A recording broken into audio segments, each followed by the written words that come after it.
iglesia tenían problemas.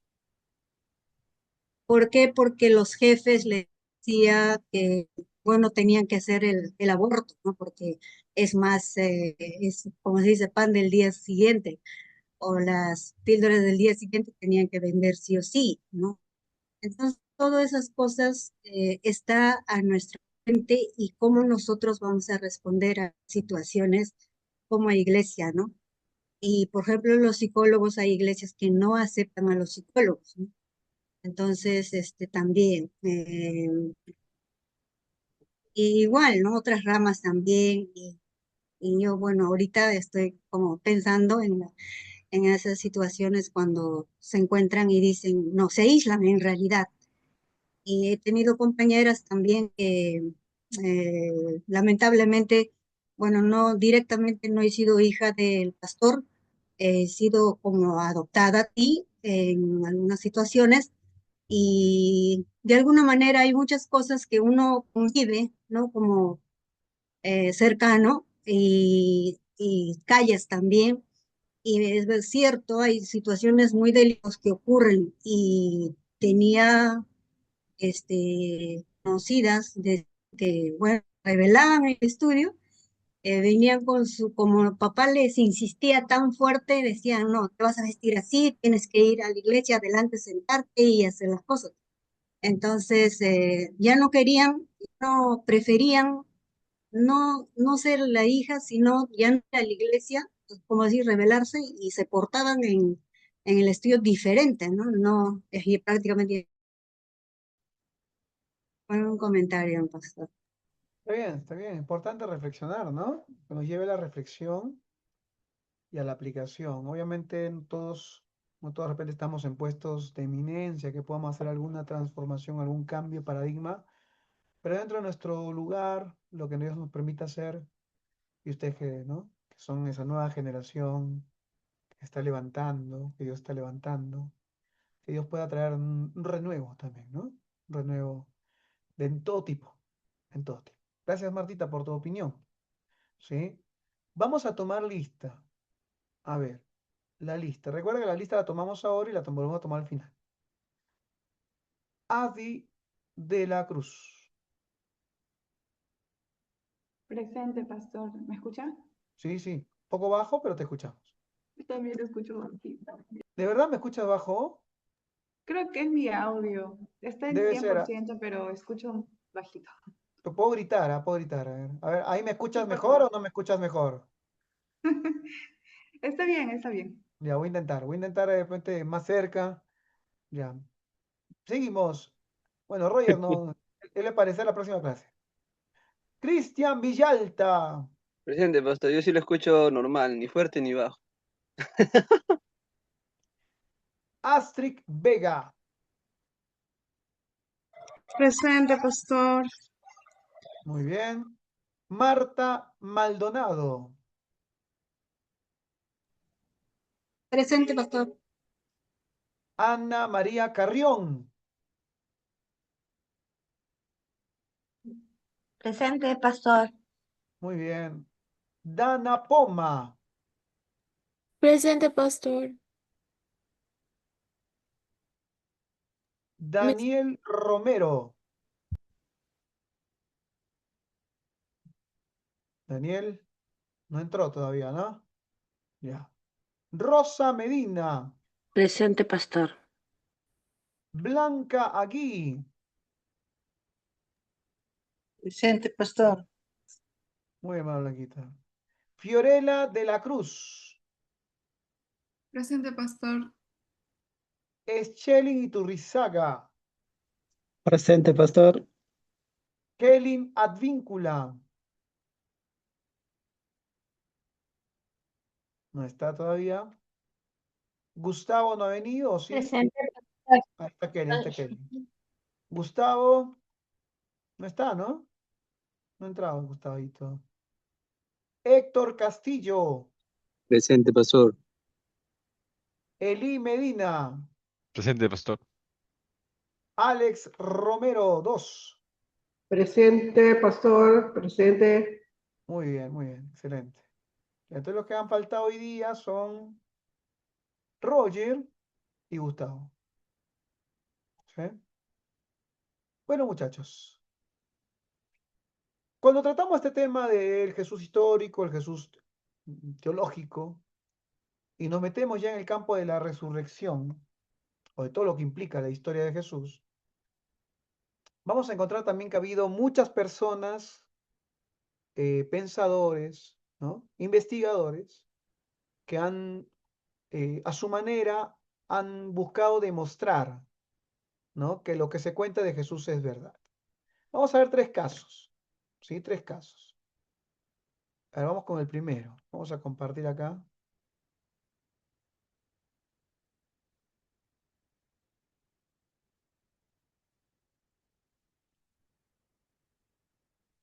Hay un primer nombre que quiero mencionar, que se llama Lee Strobel, que escribe un libro, un bestseller, El caso de Cristo.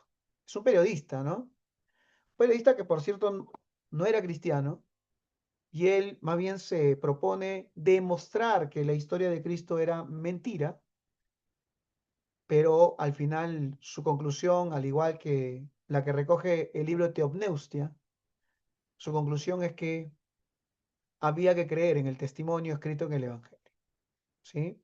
Los testigos no tenían incentivos terrenales para mentir. Su motivación los llevó al martirio, lo que valía la sinceridad de su testimonio. Como se dice, nadie muere por una mentira. Y de repente podríamos poner esto en la bandeja, ¿no? Si alguien sabía quién era Jesús, era Santiago, el hermano. Si alguien sabía que Jesús no era Dios, era Santiago. Santiago, por cierto, es un personaje real, histórico. Se sabe que existió Santiago. Y se sabe que murió martirizado por su fe. Y así como él, muchísimos. Vamos a ver un poco esta historia, o mejor dicho, porque esto lo hicieron incluso en película, ¿sí? Vamos a ver esto. Compartimos.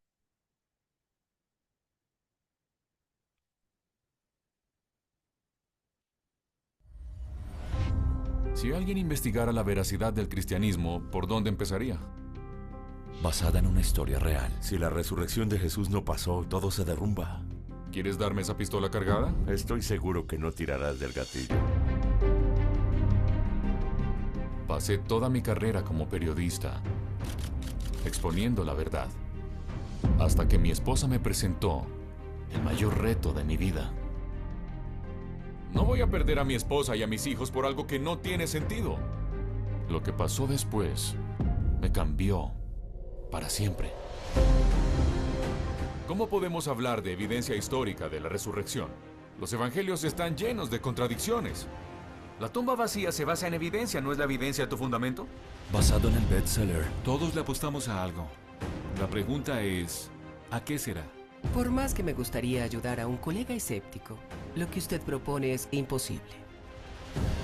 ¿Podría Jesús haber sobrevivido al ser clavado en la cruz? No hay evidencia de que alguien sobreviviera a una crucifixión romana. Los hechos. No porque yo escriba algo y lo entierre en la arena, lo hace cierto. Te llevarán. Lo que sentí es más real que todo lo que he sentido en mi vida. Estoy orando por ustedes. A la verdad. ¿Realmente quieres saber la verdad o ya lo tienes decidido? Deja de culparme a mí, a la iglesia, a Dios, y haz tu trabajo.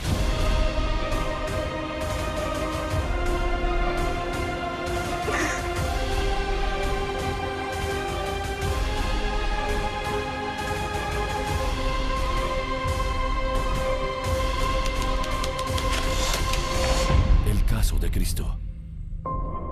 Nunca nadie ha demostrado que sea la sábana real con la que sepultaron a Cristo.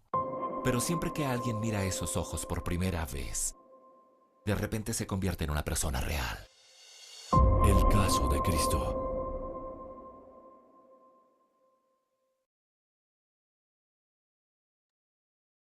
Muy bien, ¿no? Un poquito para conocer. ¿Alguien había visto esta película o primera vez que te la han puesto?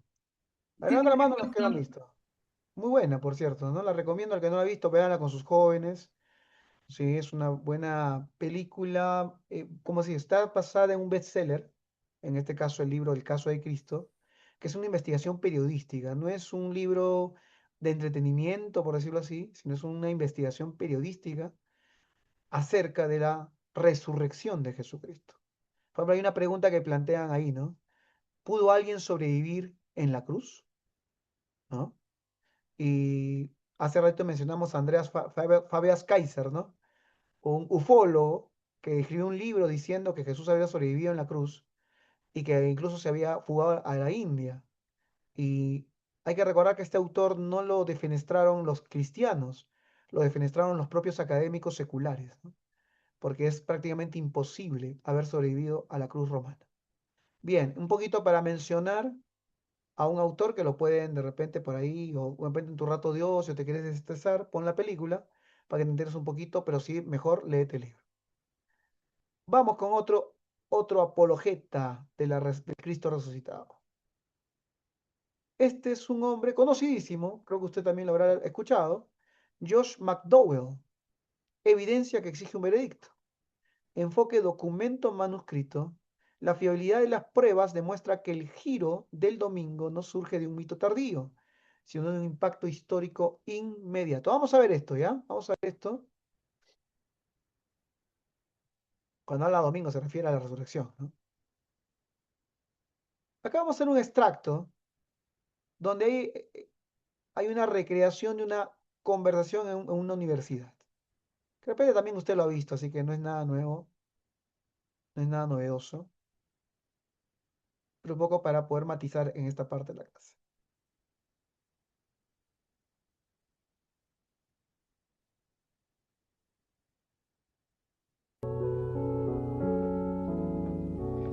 Disculpe, Josh McDowell. Tom Morgan. Tom, gusto en conocerte. Dio una conferencia en mi clase de filosofía. No quisiera molestarlo. No, no es molestia. Trae una silla. Siéntate. Gracias. Mire, he estado leyendo su libro y puede parecerle una pregunta estúpida, pero ¿puede probar la resurrección científicamente? No creo que el enfoque esté en la ciencia. Es muy difícil probar algo sobre una persona así en la historia. Creo que necesita entender la diferencia entre los métodos científico y legal de determinar la verdad. ¿Cómo? No, explíqueme. El método científico se basa en mostrar que algo es verdad, repitiendo el evento en presencia de la persona que duda del hecho. En otras palabras, la verdad de una hipótesis se comprueba mediante experimentos controlados. ¿Quiere darme un ejemplo? No acabo de entender. Supón que yo digo, el jamón flota, y tú dices, yo no lo creo. Te llevo a la cocina, en una situación controlada, ponemos 10 centímetros de agua en una olla a 28 grados, y comienzo a repetir el evento, plunk, plunk, plunk, y después de 100 veces, llegamos a la conclusión de que el jabón flota. Ahora, si ese fuera el único método, Tom, de determinar qué es o qué pasó, no podrías probar que fuiste a tu primera clase esta mañana. No podrías ni probar que fuiste a la clase donde di la conferencia, porque no se puede repetir en una situación controlada. Sí, parece lógico, claro. Existe el otro método que se llama método legal. El método legal se basa en testimonios. En otras palabras, se llega a un veredicto basándose en la eficacia de la evidencia. Son necesarias 3 cosas. Ellas son testimonio oral, testimonio escrito y pruebas materiales, tales como una pistola, un cuchillo, un libro de texto, etc. Usando ese método, podrías probar que estuviste en la primera clase esta mañana. El profesor te recuerda, tus amigos darían testimonio, tienes tus apuntes en tu propio puño y letra. Ahora, el método científico no es apropiado para contestar o refutar preguntas como ¿George Washington existió? ¿Martin Luther King fue el líder de derechos civiles? ¿John F. Kennedy fue asesinado? ¿Quién fue Jesús de Nazaret? ¿Resucitó Jesús? Estos eventos no pueden repetirse en una situación controlada. Así que la pregunta, ¿es la resurrección científica o puede probarse científicamente? No puede hacerse. Tienes que aplicar el método legal, que está basado en testimonio. Bueno, ¿y estos hombres que dieron su testimonio no pudieron equivocarse? No lo creo. Escucha, eran 12 hombres, Tom. Y 11 murieron una muerte de mártires por una cosa. una tumba vacía y las apariciones de un hombre llamado Jesús de Nazaret. Ahora, hay quienes me han dicho, mire, muchas personas han muerto por una mentira. Sí, pero creyeron que era la verdad. Si la resurrección fue una mentira, estos 11 hombres lo sabían y lo escribieron como testigos oculares. Y con excepción de 40 días antes de la ascensión, vivieron, caminaron y comieron con Jesús. Así que si la resurrección fue mentira, estos 11 hombres lo sabían. Entonces hay que decir que no solo murieron por una mentira, sino que sabían que era mentira. Y te reto a que encuentres a 11 hombres en la historia que hayan muerto por una mentira a sabiendas de que era mentira. Ellos firmaron su testimonio con sangre, pasaron la prueba de la muerte para probar su veracidad. En realidad prefiero creer su testimonio que el de mucha gente que conozco, que no quiere ni cruzar la calle por sus creencias, mucho menos morir por ellas. Oye, ¿entendiste lo que te dije?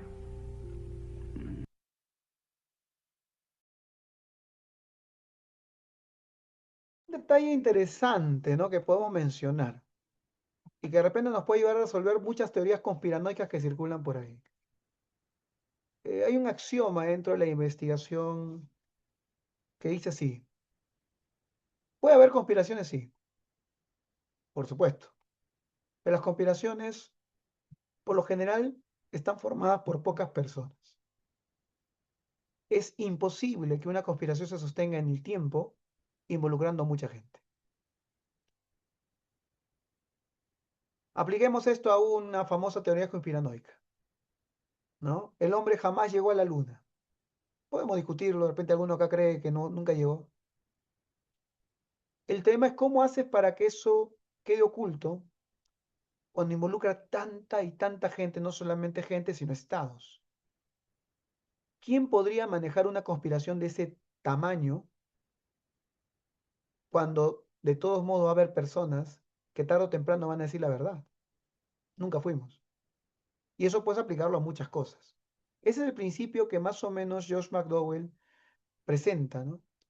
Hubo una conspiración, se pusieron de acuerdo un grupo de personas para mentir. Ahora, mientes y vas a morir por esa mentira. Complicado, ¿no? Hemos visto a Lee Strobel, hemos visto a Josh McDowell, uno con una investigación periodística profunda, desde todo punto de vista lo analiza, médico, arqueológico, histórico, todo, para demostrar algo. La historia que cuenta el Evangelio es cierta. Luego hemos visto a este hombre, Josh McDowell, que aplica la lógica, ¿no? Y él menciona, y acá tenemos una abogada. ¿Alguien más es abogado aparte de la hermana Blanca? ¿Alguien más aquí es abogada? A ver, levanta la mano. Abogado, abogada, ¿nada? ¿Estudiando Derecho? ¿Nadie? ¿Nadie? Bueno. Y menciona el método legal, ¿verdad, hermana Blanquita? Que está basado en el testimonio. Eso se usa hasta hoy, por cierto, ¿eh? Vamos a ver uno tercero. En este caso, vamos a hablar de Warner Wallace. Warner Wallace también es otro que empezó desde la otra vereda. No era creyente. Y se puso en un plan de investigación. Él era, si no me equivoco, perito forense. Así que algo sabía sobre investigaciones criminalísticas. Así que le da un enfoque distinto. Ya no es la investigación periodística solamente, sino una pericia criminalística. Vamos a ver. Esto quizá usted también lo ha visto, así que disculpe, por ahí estoy repitiendo algo que usted ya lo había visto. Mi nombre es James Warner Wallace, soy un detective de homicidios retirado del condado de Los Ángeles. ¿Y es el autor de este libro, Cristianismo Caso Congelado? Sí, así es. ¿Puede compartir el tema del libro con la corte, por favor? Un detective de homicidios investiga las afirmaciones de los evangelios. ¿Sería correcto decir que sus deberes como detective de homicidios incluyen la investigación de casos sin resolver? Sí, esa es y era mi especialidad. La mayoría de esos casos no se resuelven con ADN. Objeción. El abogado conduce y testifica, su señoría. Voy a parafrasear. ¿Cuántos de estos casos fueron resueltos con el uso de pruebas de ADN? Ninguno, ni siquiera uno. Eso es popular en la televisión, pero nuestros departamentos nunca han resuelto un caso con ADN. Entonces, ¿cómo se resuelven los casos? A menudo mediante la investigación de las declaraciones de testigos oculares, aunque muchos de ellos ya hoy han fallecido. Perdone mi ignorancia, señor Wallace, pero ¿Cómo es eso posible? Tenemos unas técnicas utilizadas para probar la fiabilidad de un testigo ocular, incluyendo el análisis de declaración forense. Es una disciplina donde escudriñamos las declaraciones de testigos oculares, lo que eligieron minimizar o enfatizar y todo lo que admitieron. Revisamos los usos verbales, sus conjugaciones, el uso de pronombres y cómo expanden o contraen el tiempo. Y hasta podemos decir quién está mintiendo. ¿Y usted utilizó este método fuera de su área de trabajo? Sí, lo apliqué a la muerte de Jesús en manos de los romanos y usé los evangelios como si fueran otras declaraciones forenses. En pocos meses pude determinar que antes de los evangelios leídos desde diferentes perspectivas, estos contenían testigos sobre la vida, ministerio, muerte y resurrección de Jesús. Y consideró que los 4 relatos podrían ser parte de una conspiración destinada a fomentar la creencia de una fe incipiente. Debe considerar conspiraciones en los relatos de testigos oculares, pero conspiraciones exitosas suelen incluir el menor número de personas. Es más fácil para 2 personas mentir y mantener un secreto que para 20. Fue el problema con las teorías de conspiración relacionadas con los apóstoles del siglo I. Hay demasiados intentando mantener esta conspiración durante demasiado tiempo. Y mucho peor, han experimentado presión como ningún otro, una presión inimaginable. Cada una de estas personas fue torturada y murió por lo que afirmaron ver y ninguno de ellos se retractó de su historia. Así que la idea de que esto es una conspiración en el primer siglo es simplemente poco razonable. Y lo que veo en los evangelios es lo que llamo declaración soportada involuntaria por un testigo ocular. ¿Qué es una declaración soportada involuntaria por un testigo ocular? Si pudiera prestarme su Biblia.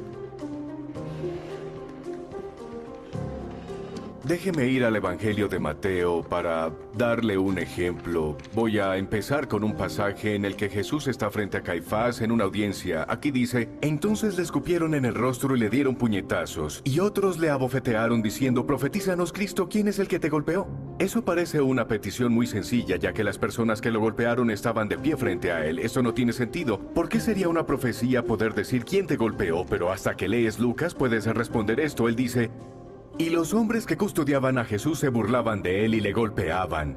Y vendándole los ojos, le decían: profetiza, ¿quién fue el que te golpeó? Ahora sabemos por qué esto era un reto, ya que Lucas nos dice lo que Mateo omitió, que en realidad tenía vendados los ojos. Esta es declaración soportada involuntaria por un testigo ocular que da detalles que el primer testigo omitió. Y después de años de escudriñar estos evangelios, con el tiempo pude determinar si un testigo ocular es confiable. Llegué a la conclusión de que los 4 evangelios contienen los relatos fiables de las propias palabras de Jesús. ¿Y eso incluye las declaraciones citadas por la señora Wesley en su clase? Absolutamente. Gracias, detective. Su testigo. Detective Wallace, no pretendo tener el conocimiento bíblico que usted tiene. Pero ¿no es cierto que estos relatos evangélicos varían mucho en lo que dicen? ¿Que existen numerosas discrepancias entre esos relatos? Absolutamente, pero eso es lo que debemos esperar. No lo entiendo muy bien, señor. Los relatos de testigos oculares confiables siempre difieren en la forma en que recuerdan la historia, su perspectiva, incluso dónde se encuentran. Cuando examiné los evangelios, intentaba determinar si eran relatos precisos y fiables a pesar de sus diferencias. Oh, y como cristiano devoto, ¿siente que tuvo éxito? No, señor Kane. Creo que me entendió mal. Cuando comencé este estudio, era un ateo devoto. Empecé el examen de los evangelios como un escéptico comprometido, no como un creyente. En realidad no fui criado en un ambiente cristiano. Aunque creo que tengo una alta estima por el valor de las pruebas, no soy cristiano porque fui criado de esa manera o porque esperaba satisfacer alguna necesidad o lograr un objetivo. Simplemente soy cristiano porque es evidentemente cierto.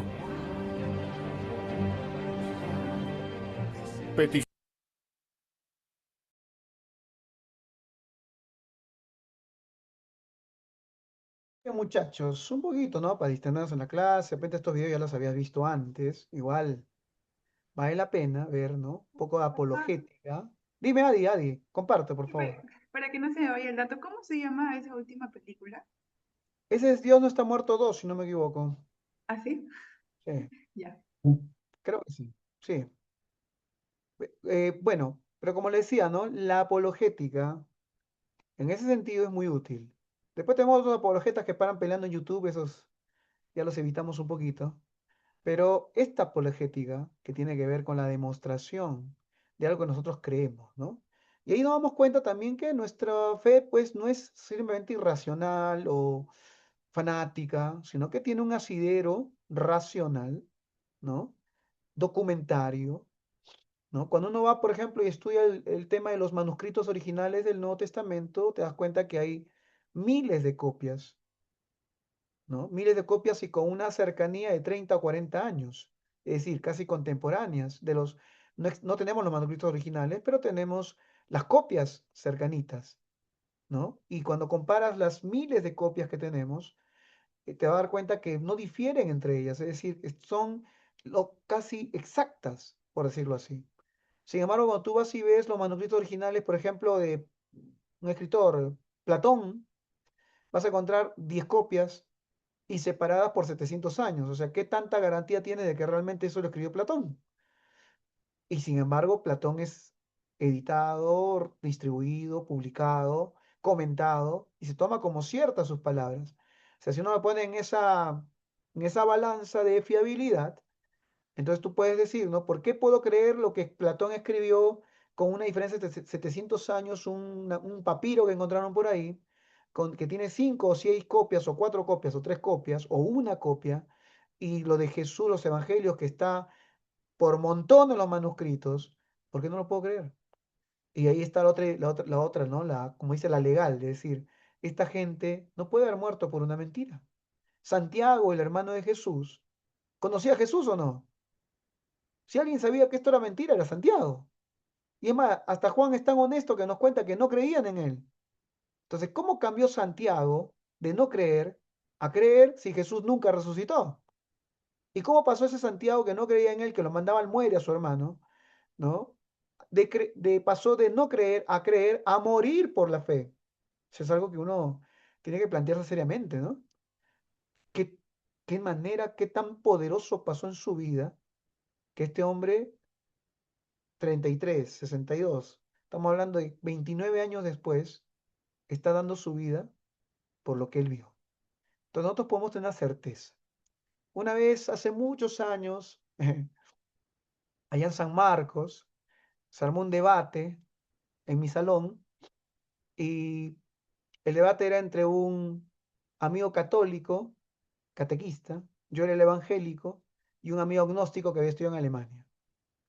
Y se armó un lindo debate, los tres éramos amigos, pero nos comenzamos a conversar sobre la fe, ¿no? Y hay una pregunta que quedó en el aire, era esta, ¿no? ¿Cómo puedo demostrar que Jesús vive? A ver, yo le hago una pregunta a alguien que se aventure valientemente, ¿y cómo lo podrías demostrar? De repente puedes agarrarte a estos autores, Warner Wallace, Lee Strobel, todo lo demás, y puedes agarrarte ahí. Pero ¿cuál sería tu respuesta personal? ¿Cómo puedes tú demostrar que Jesús vive?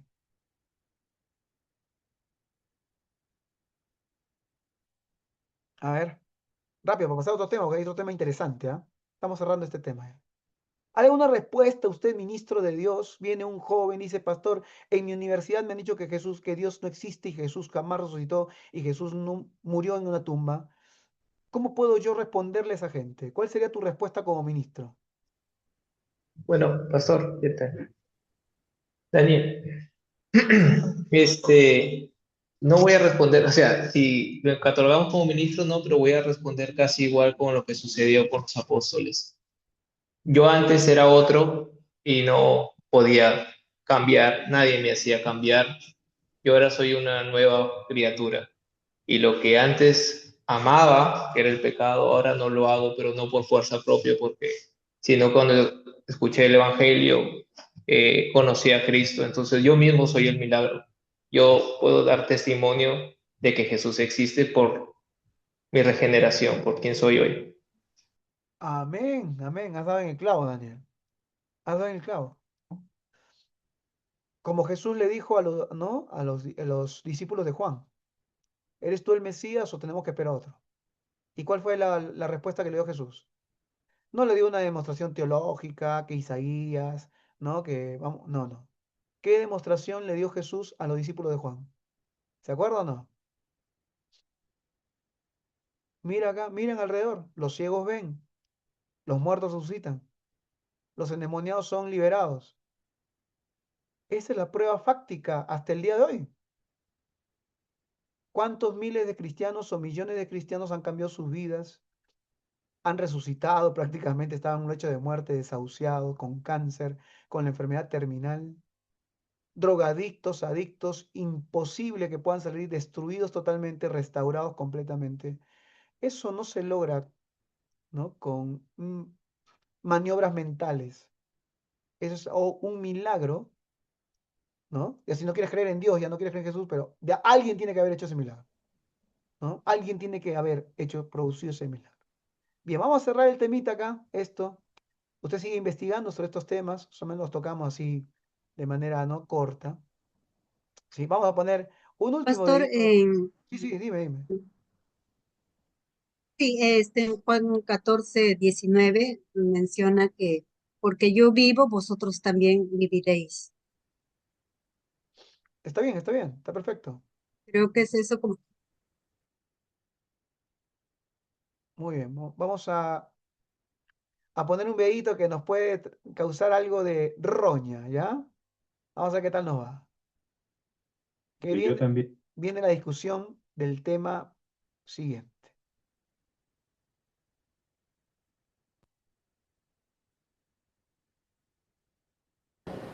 Y yo también te digo que tú eres Pedro, y sobre esta roca edificaré mi iglesia. Mi iglesia. No es varias iglesias. No dice, tú eres Pedro, que significa pedregal. Y sobre este pedregal o estas piedras yo voy a fundar la iglesia pentecostal, la iglesia adventista, la iglesia mormona, la iglesia luterana, la iglesia testigo de Jehová. No. Dice, tú eres Pedro, sobre esta piedra edificaré una sola. Mi iglesia, una sola. ¿Y de dónde salieron las otras? Del diablo, que significa diablo, significa el que divide, va dividiendo para destruir la iglesia de Cristo. Ese trabajo del diablo. Y los protestantes, sin darse cuenta, sin querer, sin saber, están trabajándole al diablo, dividiendo la iglesia de Cristo. Y yo también te digo... Muy bien, ¿no? Acá tenemos al inefable padre Luis Toro con su apologética. Él provocó todo un movimiento, ¿no? En YouTube hasta antes de Luis Toro estábamos bastante tranquilos entre católicos y evangélicos, cada uno por su lado, cada uno en su rebaño. Pero cuando él comenzó esta aventura, ¿no? De ser un influencer, de ponerse en la apologética católica, de mostrar que ahí como dice literalmente, los siervos del diablo son los protestantes, provocó también la reacción contraria, todo un movimiento de apologética evangélica, ¿no? Ahora, ¿por qué estoy poniendo este video? No vamos a meternos en discusiones, pero sí vamos a plantear una pregunta. Vamos a hablar acerca de la fundación de la iglesia. ¿Sí? A ver, pregunta para el instruido público que tenemos aquí. ¿Cuándo se fundó la iglesia? A ver, Con los usted apóstoles. habla con un Con los católico y Víctor lo va a decir, Mateo 16, 18, dice, ¿no? ¿No? Con los Y va a hablar discípulos. de Pedro la Roca y todo lo demás, que ahí sale todos los dogmas que tiene la Iglesia Católica, el primado de Pedro, etcétera, etcétera, etcétera, ¿no? Ya, ahora, Más Blanca quería decir algo, Más Blanca, tenga el micrófono brevemente y díganos su postura. ¿Cuándo nació la iglesia? Fundación de la iglesia. En el Pentecostés, pastor. Muy bien, a ver, ¿alguien otro tiene otra postura? A ver, rapidito. ¿Otro momento puede ser considerado? ¿Está de acuerdo con Mateo 16, 18? Ahí nació en Cesarea de Filipo. Como están googleando ahí, no lo veo googleando. ¿Cuándo nació la iglesia? Dice. Anímese, una respuesta. Pastor, la vez pasada dijiste que se fundó cuando sucedió el Pentecostés. Muy bien, Pentecostés. 33 después de Cristo. No, obviamente, Pentecostés. ¿Alguna postura más? ¿Alguna más que haya detectado por ahí?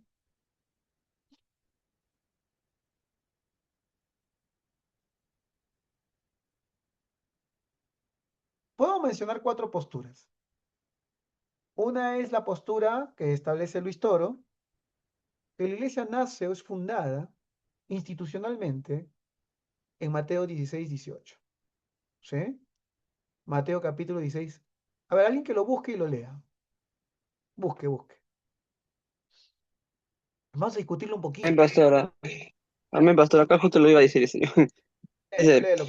yo, y yo también te digo, tú eres Pedro, y sobre esta roca edificaré mi iglesia, y las puertas del Hades no prevalecerán contra ella. Muy bien, ¿no? Ya, los católicos romanos tienen esa postura, Mateo 16, 18, esa es la fundación de la iglesia. Luego vamos a discutir un poco esto. Sí. A ver, los que dicen Hechos 2, ¿por qué?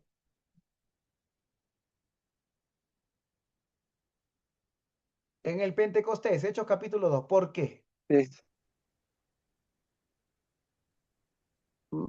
Porque nace, porque ahí creo que lo revela que iba a ser un solo cuerpo, si mal no me equivoco. Y si lo quiero ubicar, creo que en Primera de Corintios lo puede. Derramamiento de... Primera de Corintios 12, no me acuerdo, pero 12, no sé qué más. Una pregunta interesante. ¿Los discípulos tenían el Espíritu Santo o no lo tenían? No, Todavía. no, al principio ¿Estás no. seguro que no? Y si En no tenían algunos momentos. y si no, no, hablo de los discípulos de Jesús. Si los discípulos no tenían el Espíritu Santo, ¿cómo creían en Jesús? Ay. Yo sé que me estoy saliendo de la historia, estoy entrando en el campo teológico, ¿no? Pero son Sí, preguntas sí, interesantes. pero no decir una controversia, pero no quiero. Hay que pensar, hay que comenzar a pensar. Vamos a hacer mover las neuronas a esta hora de la noche. Porque, pastor, porque resucitó, porque lo vieron resucitado, por eso creyeron también. Bueno, puede ser una forma de entenderlo, ¿no? Creyeron porque lo vieron igual que los hermanos de Jesús, ¿no? Juan registra que Jesús sopla sobre los discípulos y dice, reciban el Espíritu Santo. Hay alguien que busque ese versículo. Entonces, si ya tenían el Espíritu Santo, en Hechos 2 no es que llegue el Espíritu Santo. Ya estaba el Espíritu Santo en la iglesia. Otro concepto que de repente podríamos conversar es, ¿y qué significa iglesia? En el griego original, eclesia. ¿Pero qué significa iglesia? ¿Ya existía una iglesia? ¿No había una iglesia?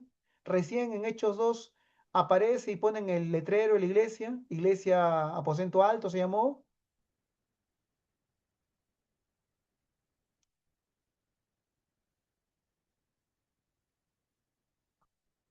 A ver, ¿alguien tiene alguna respuesta más? A los que no han participado, hay varios que escuchan nomás. Echelin, Héctor. A ver, anímense. Bueno, pastor, iglesia, hasta donde yo tengo entendido es, nosotros lo tomamos como el cuerpo de Cristo, como bien lo menciona en Efesios, ¿no? Pero tú estás dando una definición teológica, yo estoy dando una definición etimológica. ¿Qué cosa es una iglesia? Ah, ya. Una reunión, la iglesia, ¿no?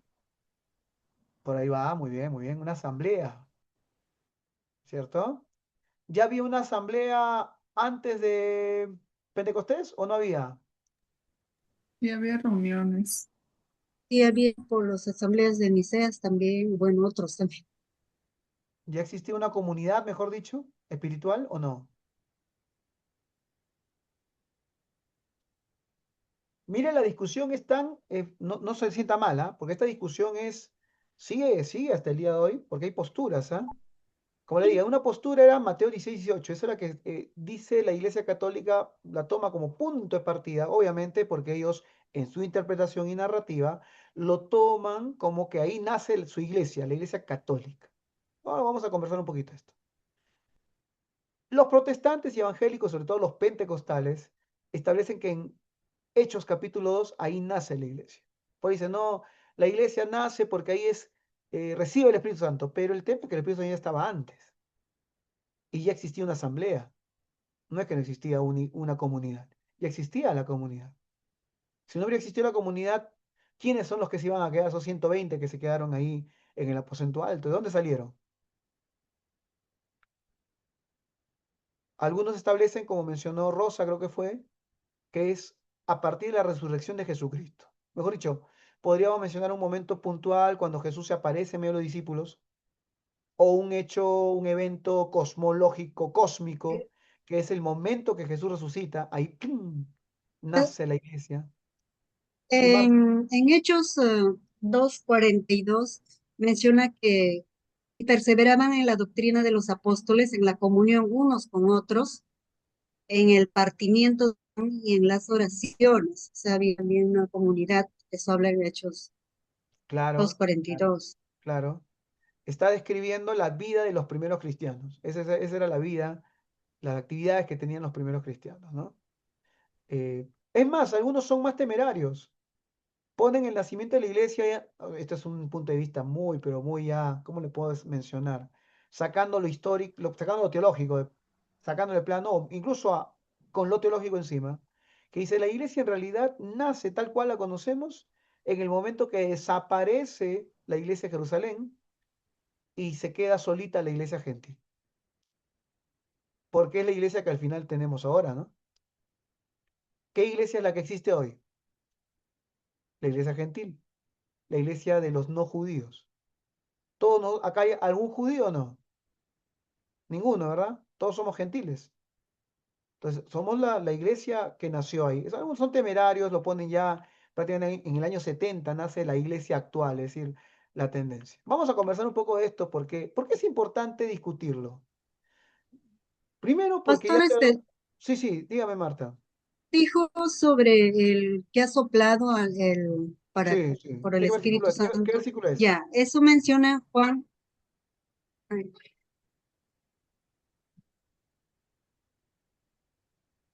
sí, en Juan 20, 21 al 22, dice, entonces Jesús les dijo otra vez, pasa a vosotros como me envió el Padre, así también yo os envío.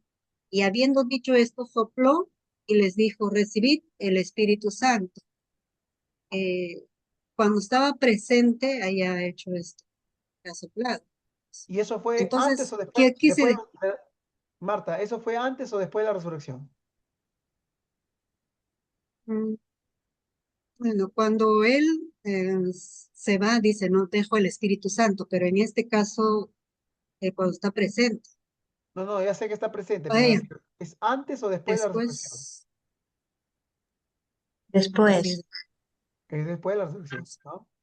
Entonces ahí podemos plantear de repente, ¿no? Como una línea de tiempo de las posturas que existen. Una es Mateo 16, 18, ¿no? Postura católico-romana, que no debería asustarnos porque podríamos tomarla también como evangélicos, pero con una narrativa distinta. Ahora vamos a conversar de eso. La otra es la que señaló Marta, que también coincide con lo que Rosa ha dicho. Es decir, si vamos a hablar del Espíritu Santo, este es el momento, vamos a decir, visible, gráfico, donde Jesús mismo dice, reciban el Espíritu Santo después de su resurrección.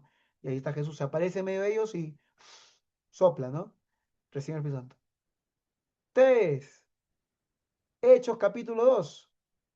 La llenura, el derramamiento del Espíritu Santo, donde de repente ya la iglesia comienza a operar como iglesia. Es decir, ya no está Jesús, así que los discípulos tienen que asumir, Pedro a la cabeza asume y se organiza la iglesia, y el relato posterior es justamente cómo viven los primeros cristianos y cómo se organizan, y ahí hay incluso hasta la separación entre los apóstoles y los diáconos, ¿no? Incluyendo las prácticas que tenían, etc. Tercer punto. Y si ya nos llevamos al extremo, tal como hemos visto, de repente alguno un poquito más suspicaz puede decir, no, en realidad la iglesia actual, la iglesia gentil, nació después que desapareció la iglesia de Jerusalén. Años 70, desapareció los judíos de los cristianos judíos, y ahí comienza la verdadera historia de la iglesia ex pagana, mejor dicho, gentil. ¿Sí? Para un poquito condensar todo esto.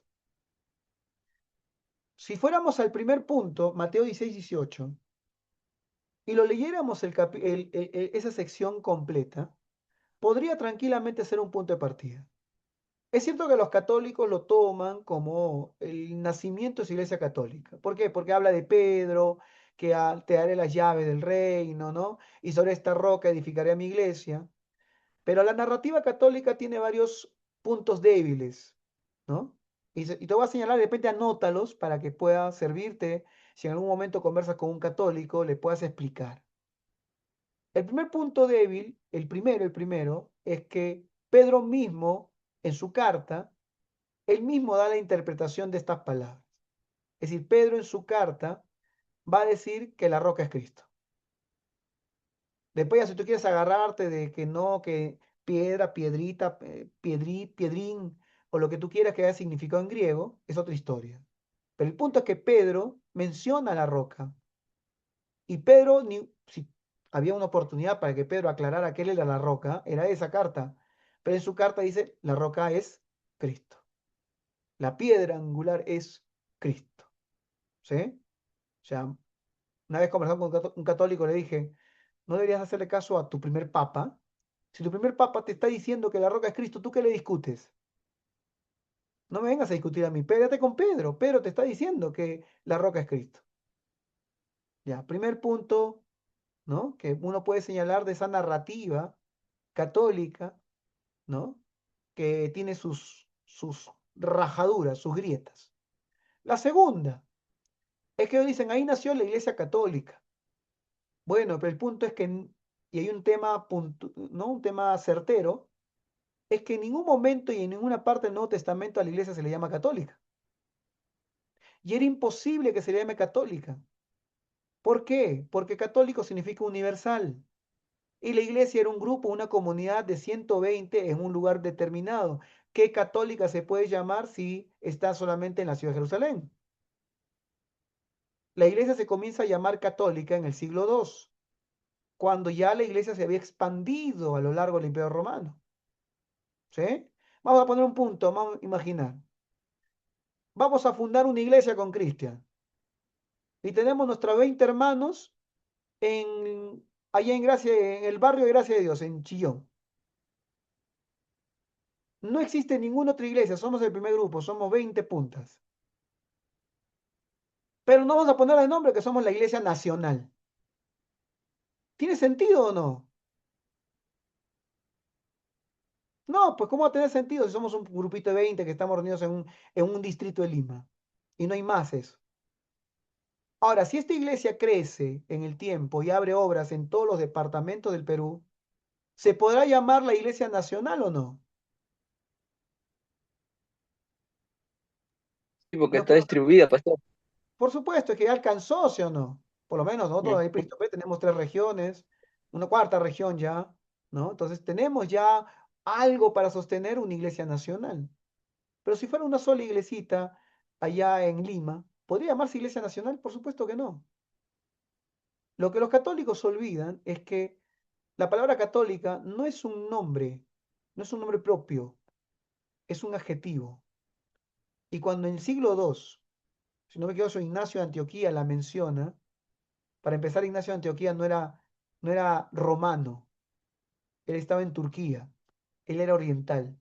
Y él usa la palabra católica como adjetivo para describir a la iglesia que se había esparcido ya por todo el Imperio Romano. ¿Sí? Entonces, el segundo punto, la segunda grieta que tiene la narrativa católica es esa. Así que el padre Luis Toro un poco se equivoca. Y la tercera y última, hay más, pero te voy a señalar una última, que esta ya es documental. Ya hemos visto que Pedro mismo se interpreta, es decir, si alguien podía aclarar quién era la roca era Pedro, y Pedro en su carta dice, la roca es Cristo. Listo. Pero hay un puntito más. ¿En qué evangelio está esta afirmación? Sobre esta roca edificaré mi iglesia. En Mateo, ¿verdad? ¿Cierto? ¿Sí? ¿Está bien o no? Bueno. ¿En qué otro evangelio está? ¿Has averiguado o no?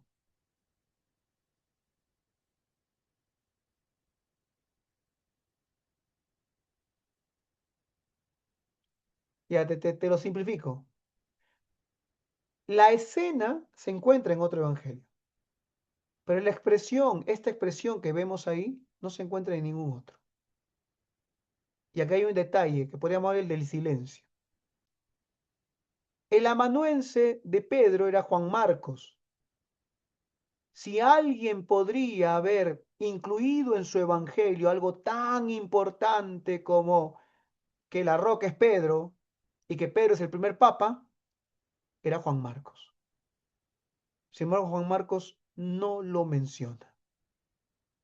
¿Por qué el discípulo de Pedro, su mano derecha, el que anduvo de arriba para abajo con Pedro en la última parte de su ministerio, no menciona algo tan importante y trascendental que a tal punto que pasaron 2000 años y de ahí se agarran para sostener toda una institución? ¿Por qué? Si era tan importante, primero Pedro lo tenía que haber dicho en su carta, y segundo, Juan Marcos, ¿cómo te vas a olvidar, hermano Juan Marcos, si estás tú escribiendo los recuerdos de Pedro? ¿Cómo no vas a mencionar que a Pedro lo pusieron como primer papa ahí y la Iglesia Católica nació ahí? Y muy curioso, el que lo menciona es Mateo, un judío que no tenía ningún interés en trasladar la iglesia a Roma.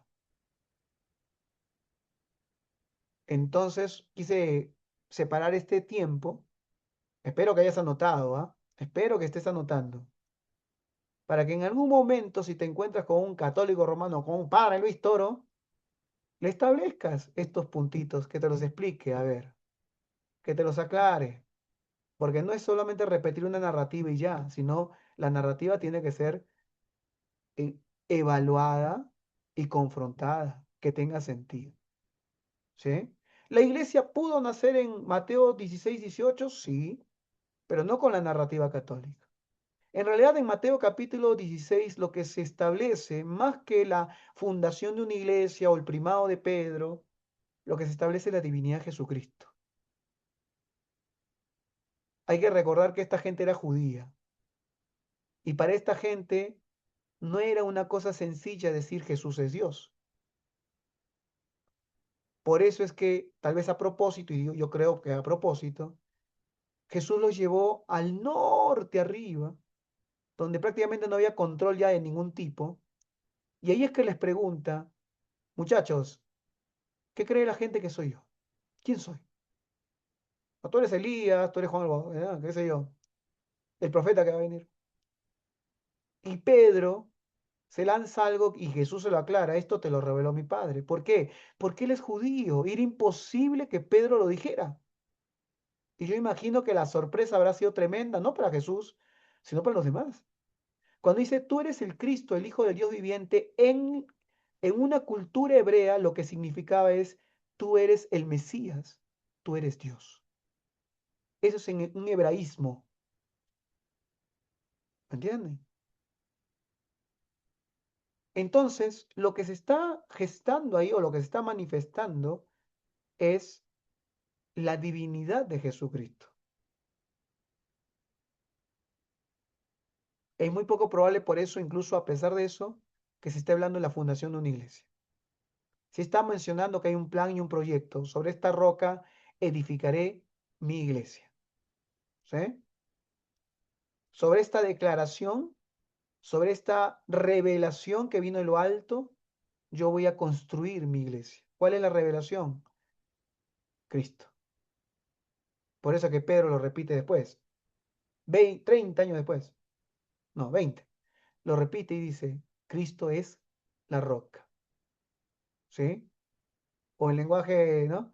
La piedra que desecharon los edificadores será puesta como la piedra del ángulo. Vamos a Hechos 2 un poquito, entonces vamos terminando, ya nos quedan 15 minutos, vamos a aprovechar. En Hechos 2 vamos a ver un suceso hermoso.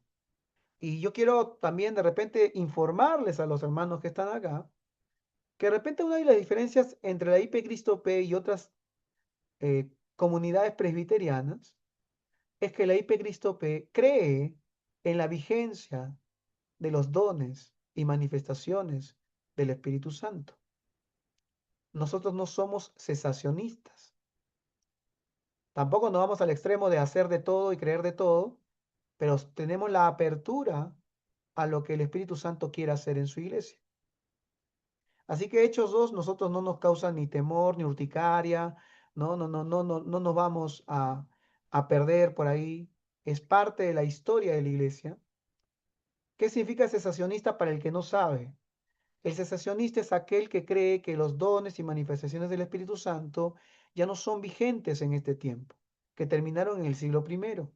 Cuando se terminó la revelación, es decir, se escribió lo último en la revelación escrita, ahí terminó. ¿Siguen operando? Algunos creen que sí, pero ya de manera sutil, casi imperceptible, esporádica, ya no es necesario. ¿Sí? Sin embargo, el que es continuista cree que esto sigue pasando. ¿Sí? Por eso que nosotros creemos que Dios puede sanar, que Dios puede liberar, ¿no? Etcétera, etcétera, etcétera. Y de repente ahí, metiendo pinza para pelear un poquito, nos podríamos entrar en el fenómeno que ocurre en Hechos capítulo 2, puntualmente, el hablar en lenguas. Pero no vamos a detenernos ahí porque este es un curso de historia, no un curso de teología. Eso ya ustedes se lo preguntan a su profesor de neumatología. ¿Sí? El punto es que los hermanos están reunidos en el aposento alto, 120 personas. Por si acaso, el aposento alto era una forma de decir una casa de pituco. ¿Por qué? Porque no todos tenían segundo piso en ese tiempo. Historia. Y los que tenían un aposento alto era gente de plata. ¿Sí? ¿Está bien? ¿Se entiende, no? Entonces el aposento alto posiblemente era de una casa de un hermanito que tenía recursos. Tal vez Nicodemo, José Arimatea, uno de esos, los pituquitos de la iglesia. ¿Sí? Y ahí estaban reunidos y escondidos. Cuando de repente cayó un estruendo, se repartieron lenguas como de fuego y comenzaron a hablar en otros idiomas, ¿no? Y ahí podemos discutir si era glosolalia o xenoglosia o xenolalia o el término que usted le quiera poner. El punto es que los cristianos comenzaron a hablar en otras lenguas. Era temprano, eran las 9 de la mañana. La ciudad estaba llena de turistas. Había venido gente de todos lados para pasar la Pesaj y se habían quedado turisteando y participando en todas las fiestas habidas y por haber, entre ellas los tabernáculos y todo lo demás. Y la gente está en la ciudad y los discípulos salen llenos del fuego del Espíritu Santo y comienzan a predicarles en las lenguas originarias de esta gente. Hay que recordar que esta gente no eran gentiles, no eran paganos, eran judíos. Y acá podemos hablar, para ir terminando, del último paradigma que va a permitir que la iglesia se esparza rápidamente. Habíamos mencionado el griego koiné, habíamos mencionado la Pax Romana, habíamos mencionado la geopolítica, pero hay un cuarto punto. ¿Cuál es? Un suceso que comenzó siglos antes y que ya para esta época había madurado tremendamente. La diáspora judía. ¿Qué cosa es la diáspora? La dispersión de los judíos por todo el mundo. Ya partiendo de la invasión de Nabucodonosor, ¿sí? Y otras invasiones que hubo a Israel y a Judea, a los pueblos, los dos pueblos que estaban ahí, fueron esparcidos por un montón de... Para esta altura del partido siglo I, ¿sabe cuánto más o menos judíos había fuera de Palestina? 6 a 7 millones de judíos afuera, esparcidos por todos lados. Estaban como los venezolanos, ¿viste? En Sudamérica, por todos lados se encuentran. Bueno, estos muchachos estaban por todos lados. No hay ni venezolano por acá, por si acaso, para saludar, ¿no? Estaban por todos lados los muchachos. Y en las ciudades más importantes ya habían levantado sinagogas. Por ejemplo, estaba investigando un poquito, ¿no? Para la clase. En Babilonia, que era una ciudad importante, había una comunidad tremenda de judíos. Tanta gente había que ellos tenían 12 sinagogas ahí en la capital. 12 sinagogas para atender a todo el mundo que estaba por ahí. ¿Cómo sería importante esta comunidad de Babilonia? Que ellos, de ese grupo judío de Babilonia, es que nace el famoso Talmud. Ellos son los que escriben el Talmud. En Palestina realmente había poco judío, comparado con los que estaban afuera. Había 1,5 millones, tal vez algunos calculan menos de 1 millón. O sea, me refiero a la población judía original. Pero afuera había un montón. Y estos judíos vivían siglos allá afuera. Tenían la costumbre de ir cada cierto tiempo, viajaban hasta Israel para lo que llamaríamos hoy la Semana Santa, para el Pesaj, ¿no? Y se quedaban buen tiempo ahí, ¿no? Disfrutando de sus costumbres religiosas y volvían a sus lugares. Esta gente que escucha a la primera iglesia hablando en otras lenguas, no son gentiles que pasaban por ahí turisteando tipo Machu Picchu. No, eran judíos o descendientes de judíos. Y ahí mencionaba, alguien busque Hechos 2 y dígame qué nacionalidades había ahí. Para ir terminando ya está. Adulto que se me duerme en esta hora ya. ¿Sí? Un poquito de fuerza. Pastor, decía pardos, medos, elamitas, Mesopotamia, Sigue, sigue, sigue. en Judea, en Capadocia, en Ponto y en Asia, en Ponte, Bitinia, Bitinia. Frigia, Panfilia, en Egipto y en las regiones de África más allá de Cirene, y romanos ahí, aquí residentes, tanto judíos como prosélitos, Muy bien. Te está cretenses y árabes. Ya. Les Mencioné. oímos hablar en nuestras lenguas las maravillas de Dios. Exacto. Así que imagínese, ahí lo que te está mirando un catálogo de todos los países que habían así. Si usted, vamos a hacer con la mano, ¿ya? Este es el Mediterráneo. ¿Sí? Así, ¿no? Aquí está Roma, Grecia, y acá viene Turquía, acá viene el norte, el sur, y luego abajito viene Egipto, África, y para allá Irán, Irak. Bueno, toda esa gente ya estaba ahí, toda esta media luna estaba llena de judíos, y todos de esa gente había venido, con distintos idiomas. Obviamente hablaban el koiné, pero también hablaban sus idiomas originales. Los que venían de Egipto hablaban copto, aunque el copto ya estaba en el siglo I, sí, ya estaba, ya existía. Idiomas bereberes que estaban un poquito más allá en el África, ¿no dice? Partos, medos, elamitas, idiomas propios del lugar. El otro día me estaba poniendo a leer un poco esa historia de los idiomas de esos lugares. Voy a tratar de repasar un poco para contárselo mejor. Habían romanos, griegos, turcos, de todo lado. Y los discípulos comenzaron a hablar en los idiomas originales de esta gente, ¿no? Que más o menos, como que usted se vaya a Machu Picchu, estamos orando y salen ahí todos, muchachos de seminario, a predicarle a los japoneses, a los coreanos, a los chinos, a los tailandeses, a los franceses, en su idioma original. ¿Usted se imagina a Cristian Villalta predicando en coreano? ¿No? ¿Sí o no, Cristian? ¿No? ¿Se imagina? ¿Se imagina ahí a Ana Carrión predicando en chino? Oh, si no, si no, ¿no? Comienza. Japonés, decir que te vas a hacer no. Eso es lo que sucedió ese día. Ahora, no nos vamos a quedar en lo teológico que ponemos a pensar en las lenguas y qué pasó realmente ahí, pero sí vamos terminando en lo que la consecuencia de esto. ¿Sí? Unos minutitos me permite, por favor. Dios es tan exacto, que no solamente convirtió a un grupo timorato, trémulo, de discípulos escondidos para que nadie lo descubra porque lo estaban persiguiendo, pero que a pesar de sus temores y sus nervios se quedaron obedeciendo lo que Jesús le dijo, no se vayan muchachos, quédense acá. Estaban escondidos orando, cantando, ayunando, todo lo que podía hacer en 50 días, y los convirtió en hombres y mujeres llenos del fuego del Espíritu Santo y que salieron con denuedo a predicar y predicaban en otros idiomas, sino que este fue el germen, la génesis de la expansión de la iglesia. Y te voy a dar solamente dos casitos para terminar y tú después puedes investigar. ¿Quién fundó la iglesia de Roma? Si tú conversas con el padre Listoro, te dice, la iglesia católica la fundó Pedro y Pablo. Pero Pedro y Pablo llegaron muchos años después.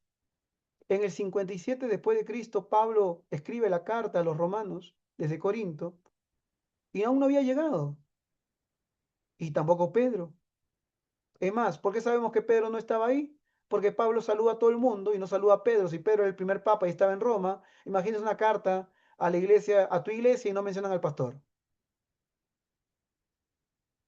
Pedro no había llegado todavía. Pablo tampoco. Ninguno fundó la iglesia de Roma. ¿Quién fundó la iglesia de Roma? Uno de los que estaba ahí en el Pentecostés. O de los cristianos posteriormente perseguidos por Herodes, Agripa, que salieron huyendo por sus vidas con sus familias y terminaron en Roma.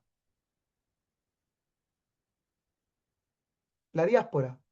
Cuando llegaron a Roma, encontraron más judíos, se reunieron en las sinagogas, predicaron el evangelio, se convirtieron y levantaron una iglesia. Así funcionó. Ya cuando Pablo primero y Pedro después llegan a Roma, ya había una iglesia establecida, incluso con líderes, incluso organizada. Otro casito, y este casito es muy bonito. Vamos terminando con este casito. En Hechos nos narra la historia del diácono Felipe, que es llevado por el Espíritu Santo, lo lleva y lo transporta al desierto. Y en el desierto justo pasaba un hombre muy especial, tenía varias características muy especiales. Para empezar, era de color, no era blanquito ni trigueñito, no, era de color. Segundo, el hombre te saludaba con una voz muy agudita. Hola, ¿cómo estás? ¿Por qué? Porque él era un eunuco, un castrado, parte de la corte real de la reina Candace. Y como tal, un hombre que si iba a Palestina, si iba a Israel a adorar, iba a ser rechazado, porque la ley mosaica decía, no entrará ningún castrado en la comunidad. Él era un prosélito, creía en el Dios de los judíos, pero sin embargo lo miraba todo de lejos. Tercero, no era cualquier hombre, ¿eh? Era un plenipotenciario, un embajador. En nuestros términos sería más o menos como que Felipe está en el desierto y de repente ve que en la pista aparece una camioneta de embajador negra, lunas polarizadas, ¿no? Toda una comitiva acompañando al embajador. Ahora, no vamos a contar toda la historia, sabemos que Felipe se sube al carruaje, le predica, le explica el texto de Isaías, justo se había comprado su rollo, mira cómo tenía plata este hombre que se compró un rollo para él mismo, eran carísimos los libros, y se compró el rollo de Isaías, completo, carísimo, ¿cuánto costaría ese rollo? Y lo estaba leyendo obviamente en una traducción al griego koiné, y lo estaba leyendo y no entendía nada, decía, ¿de quién habla esto? ¿De él? ¿El autor habla de él o de otro? Y ahí Felipe aprovecha y le predica el evangelio. Y luego Felipe desaparece, después que lo bautizan, ¿no? No hubo curso de discipulado, no hubo discipulado 1, discipulado 2, discipulado 3, ¿no? Prebautismo, casi bautismo. Vamos a asegurarnos que sea cristiano, no, no, al toque lo bautizaron y Felipe desapareció. Años después, los primeros misioneros cristianos llegan a Etiopía. ¿Y sabe qué encuentran? Encuentran una iglesia. El Espíritu Santo aprovechó, usó, como hizo, ¿no? Como dijo Gálatas 4:4, cuando llegó la plenitud de los tiempos, todo estaba armado, todo estaba preparado para que la iglesia se expandiera. No te olvides entonces ese cuarto detalle, ¿eh? Vamos a recordar para terminar ya.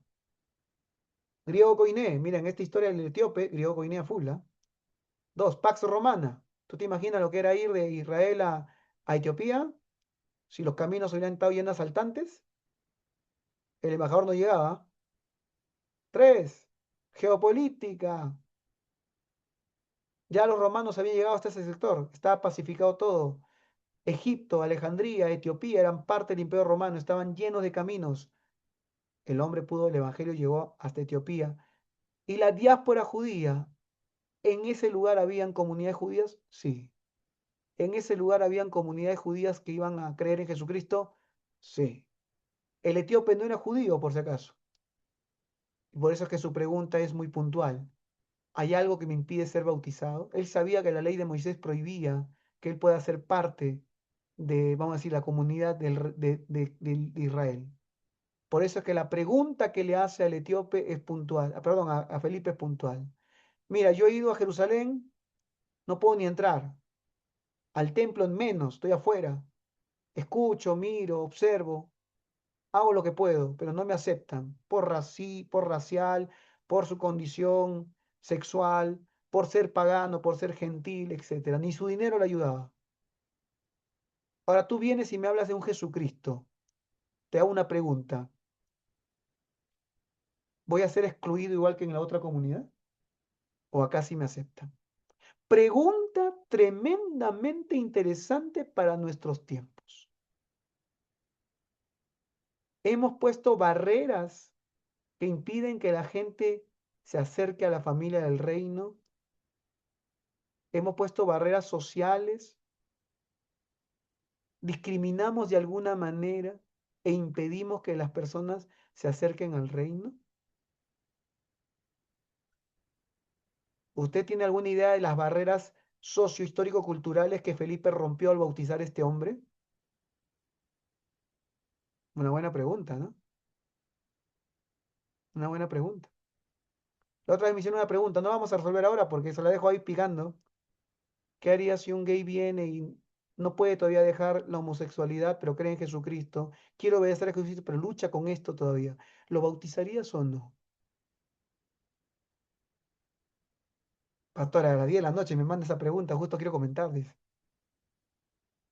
Es una pregunta de actualidad. No estoy, por si acaso, ya he mencionado, yo no estoy a favor del feminismo de tercera ola, no vaya a pensar pastor pro LGTB ni nada por el estilo, ¿ah? Por si acaso. Lo dejo registrado en YouTube. Pero hay algo cierto, nos debe hacer reflexionar, nos debe hacer revisar. No estoy diciendo que sí ni que no, es una pregunta difícil, pero pongámonos en los zapatos de Felipe, en los zapatos de Felipe. No se imagina las tremendas barreras históricos, socioculturales, religiosas que rompió cuando bautizó a este hombre. La dejo ahí nomás, para entender y resumir la clase de hoy. El Jesús histórico, el Jesús teológico. Cristo vive. La iglesia muchas veces, en vez de ayudar, ha complicado las cosas. Nos hemos callado, hemos sido parte del status quo, hemos sido parte del sistema, hemos sido contrarios al propósito de Dios. Hay que ser honestos. Y en vez de ver lo que sucede a nuestro alrededor y tener respuestas, nos hemos perdido en discusiones bizantinas. Y con esa historia terminamos. Bizancio. No me acuerdo el año exacto, creo que es el año 1492, si no me equivoco. Continúa. Hermana Blanca, me corrige, hermana Blanca, cualquier cosita. Los turcos Sí. maometanos sitiando la ciudad de Constantinopla. El emperador de Constantinopla, que no me acuerdo ahorita el nombre, se me fue, pero tenía el nombre del más grande emperador, pero chiquitito, según una minucia era el hombre, ahorita no me acuerdo. Y las autoridades están viendo cómo defender la ciudad. Estaba cayendo el Imperio Romano de Oriente. Y van a buscar ayuda espiritual, soporte espiritual a sus sacerdotes. Y estaba en asamblea los sacerdotes. Le tocan la puerta y dice, disculpe, estamos ocupados resolviendo algo importante. ¿Qué es tan importante? Mira, nos están invadiendo. ¿Qué es tan importante? Estamos discutiendo algo importante, señor. No nos moleste. Pero ¿qué es tan importante? El emperador necesita una respuesta. Que terminemos nuestra discusión. ¿Qué están discutiendo? Estamos discutiendo si los ángeles tienen plumas o no.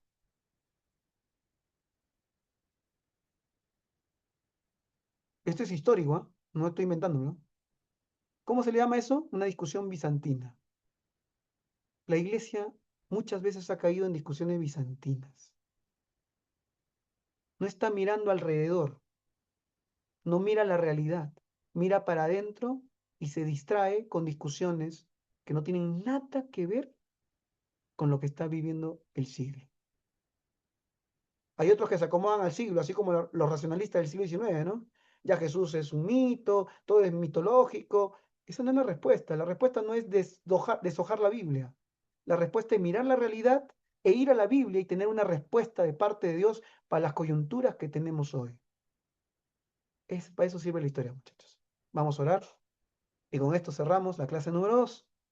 Los espero el próximo lunes, misma hora, mismo canal. para la clase número 3. ¿Sí? Ahí en el grupo les voy a poner la tarea, hay una tareita que les voy a dejar, ahora sí, una tarea que tienen que entregar, le voy a poner en el grupo para que se diviertan un poquito esta semana. ¿Sí? Vamos a orar entonces.